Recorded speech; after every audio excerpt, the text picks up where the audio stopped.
आइए, बड़ा सुंदर सा चरित्र भगवान श्री महाराज भागवत कथा के 8वें स्कंद में समुद्र मंथन की कथा, गजग्राह की कथा और वामन चरित्र को गाकर सुनाया गया है। तत्पश्चात कथा 9वें स्कंद में आती सूर्यवंश की कथा को गाया जाता है। सूर्यवंश में आप सभी को विदित है, पहले तो एकादशी का महात्म गाया जाता है भागवत में। काय का महत्व बताया गया है? राजा अम्बरीश की कथा, एकादशी का महत्व। अच्छा, कौन कौन लोग एकादशी करते हैं यहाँ? सही में हाथ खड़े करना, भगवान को सब पता है। हाँ, नहीं तो आप सोचो कि वो यहाँ पंडित जी पूछ रहे, सब लोग देखेंगे तो, है ना, ईमानदारी। तो बढ़िया, एकादशी सबको करना चाहिए। एकादशी भक्ति की पहली सीढ़ी है महाराज। एकादशी के दिन अन्न नहीं खाना चाहिए। एकादशी के दिन जो अन्न खाते हैं उनको दोष लगता है। कुछ लोग कहते हैं पंडित जी अन्न तो खाना ही पड़ता है, भूख लगती है, भूखे नहीं रह सकते हम लोग। अच्छा, भूखे नहीं रह सकते वो अलग बात हो गई, अन्न मत खाओ। बाकी एक संत के दिन भर चलो पर एकादशी करो। एक दिन पहले रबड़ी वगैरह बुला लो और अगले दिन सवेरे रबड़ी से शुरुआत करो एकादशी की। जिस दिन घर में व्रत नहीं होता उस दिन घर में 2 बार भोजन बनता है, 2 बार चूल्हा जलता है। और जिस दिन एकादशी होती है उस दिन 5-6 बार जलता है चूल्हा, है? तो एकादशी करो भले ही महाराज।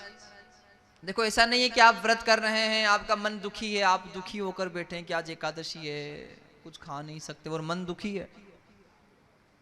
कुछ लोगों की आदत होती है, व्रत करते हैं ना, उस दिन वो सर पे पट्टी बांध के सो जाते हैं। 12 बजे तक तो ठीक ठाक रहते हैं, जैसे ही 12 के 1-2 बजे फिर वो कहते हैं सर दर्द हो रहा, पट्टी बांध के सो जाते हैं। घर वाले पूछते हैं क्या हो गया? बोले आज इनको एकादशी है। भगवान भी सोचते हैं भैया सर पे पट्टी क्यों बांध रहा है, तेरी जगह व्रत में कर देता हूँ। क्या मतलब भगवान ऐसा व्रत करने से?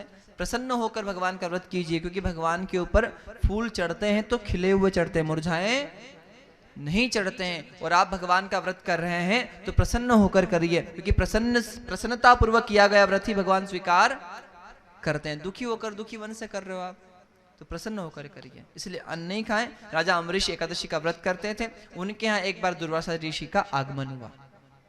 दुर्वासा जी पधारे, सोचा कि आज परायण का दिन है, गुरुजी आए तो गुरुजी को अन्नदान। एकादशी का नियम है, एकादशी करने के अगले दिन अपने घर का अन्न खाना है। पड़ोसी के यहाँ महाराज कुछ कुछ का होता है। आज एकादशी का व्रत कर लिया और कल पड़ोस में शादी है तो बस पड़ोसी के यहाँ हमारा जो बफेट में जाकर ही भोजन करेंगे तभी एकादशी टूटेगी। तो जिनके यहाँ भी हमने अन्न पाया उनके यहाँ हमारे एकादशी का व्रत चला जाता है।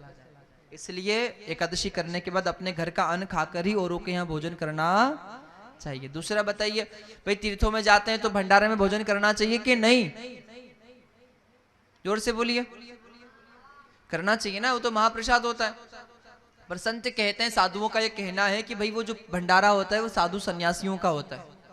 आप लोग गए हैं तो उसको वहां प्रसाद समझकर खा लीजिए, कोई बात नहीं, वो तो प्रसाद है।